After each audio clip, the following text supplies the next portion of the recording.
महाराष्ट्रातील विधानसभा निवडणुकीचा निकाल 23 नोव्हेंबर रोजी जाहीर झाला। या निकालात महायुतीला प्रचंड यश मिळालं, तर महाविकास आघाडीचा दारुण पराभव झाला। त्यानंतर विरोधकांनी ईव्हीएमवर संशय व्यक्त केला।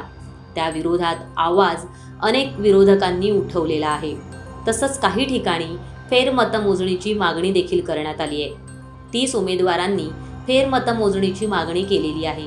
त्यात माजी मुख्यमंत्री आणि काँग्रेस नेते पृथ्वीराज चव्हाण तसंच बहुजन विकास आघाडीचे अध्यक्ष हितेंद्र ठाकूर यांचंही नाव आहे।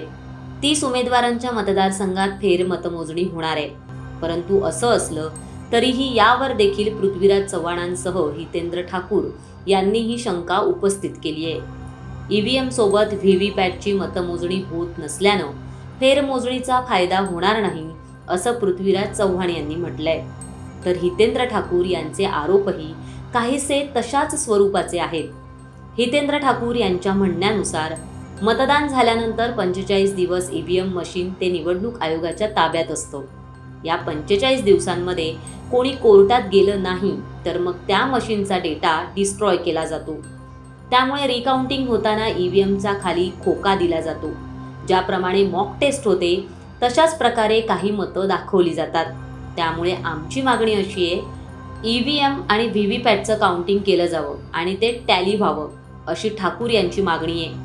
नेते व्हीव्हीपॅट संदर्भात बोलतायत, ते व्हीव्हीपॅट म्हणजे नेमकं काय ते माहीत करून घेऊया। ईव्हीएम मशीनद्वारे मतदार मतदान करतात। त्यांनी एखाद्या चिन्हासमोरचं बटन दाबल्यानंतर त्यांनी ज्या उमेदवाराला मतदान केलंय त्याच्या नावाची चिठ्ठी बाजूला असलेल्या व्हीव्हीपॅटमध्ये दिसते आणि आपण ज्याला मत दिलंय ते त्याच व्यक्तीला गेलंय हे मतदाराला कळतं। आता याच व्हीव्हीपॅट आणि ईव्हीएमची मोजणी केली जावी अशी मागणी विरोधकांनी केली आहे।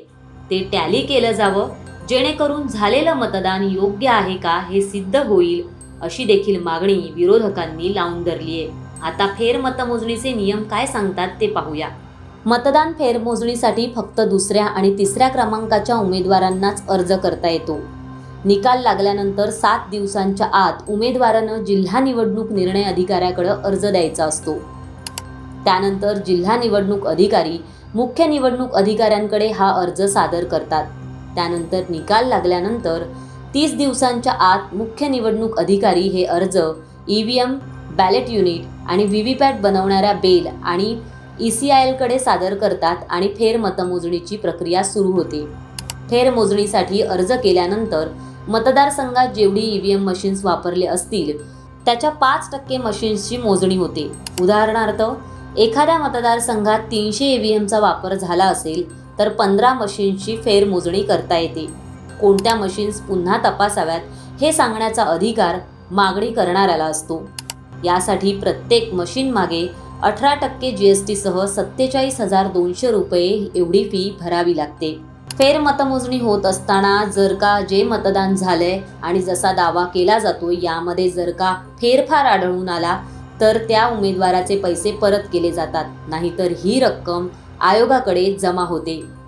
फेरमतमोजणीचा आलेल्या निकालावर फारसा काही परिणाम झालेला आतापर्यंत दिसून आलेला नाहीये। त्यामुळे या 30 विधानसभा मतदारसंघात होणारी फेरमतमोजणी काही जास्त प्रभाव टाकू शकेल का यावर शंका उपस्थित केली जाते।